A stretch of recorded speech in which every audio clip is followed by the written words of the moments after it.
3 people dead every day nationwide, 1 dead every 3 weeks in Wisconsin. That is the average of how often police kill people, based on a New York Times analysis and our own research.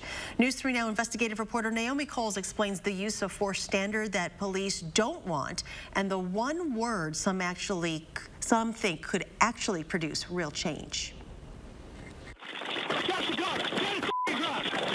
Nationwide and in Wisconsin, police kill people at roughly the same rate year after year. 1247, That's 130 people here over 8 years. Measured by population, that puts us higher than our neighbors, Michigan, Minnesota, and Illinois. Police! No racist! Police! Even with a task force releasing 18 recommendations for reform last week, advocates for racial justice in policing are left discouraged. If it didn't go far enough to actually bring forth real police reform and accountability. The standards are good, like Chief Mitchell said. Over the course of 8 task force meetings, Wisconsin law enforcement wouldn't budge on one word for defining statewide use of force in law: proportional instead of objectively reasonable use of force. It was a term heard a lot during Derek Chauvin's murder trial. Can you please explain the concept of proportionality as it relates to the use of force to the jury? Yes, so proportionality basically means that an officer is only allowed to use a level of force that's proportional to the seriousness of the crime or the level of resistance that a subject is using. Some Wisconsin task force members wanted to use a newly announced New Jersey policy that incorporates the term. We see different standards applied to different people and to different circumstances. So it's not always objective.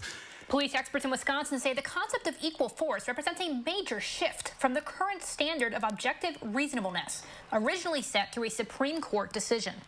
Legally, an officer only has to prove they believed at the time that the force they used was reasonable, not proportional. Use of force issues are very complicated. That's a standard that the state's largest police union wants to keep. It can be a fine line between what is necessary and what is excessive. Should law enforcement be fundamentally re-examining their policies when it comes to use of force, when it comes to things like proportionality? I don't believe there should be a fundamental re-examination, but I think there should always be, and law enforcement is used to a consistent re-examination. Most, but not all law enforcement in the group stuck behind the current standard. The word proportional could be read as equal, so that if a law enforcement officer was struck with a fist, the only thing they could do was respond with a fist, and that's not always, in the best interest of the officer, the individual, or the public at large. But one retired Madison police lieutenant had a different view. So there is a lot of subjectivity that goes into objective reasonableness, and that's the issue that I have. That's the issue that I raised.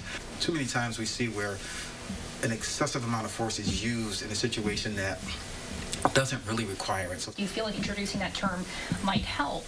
I don't think it would hurt, given what we're seeing right now. Task Force member Fred Royal from Milwaukee's NAACP says without this standard, nothing changes. And without agreement on a statewide definition, many of the 18 new recommendations would lose any effectiveness they might have. Without defining use of force, we're at the same place that we are. For News 3 Investigates, I'm Naomi Coles.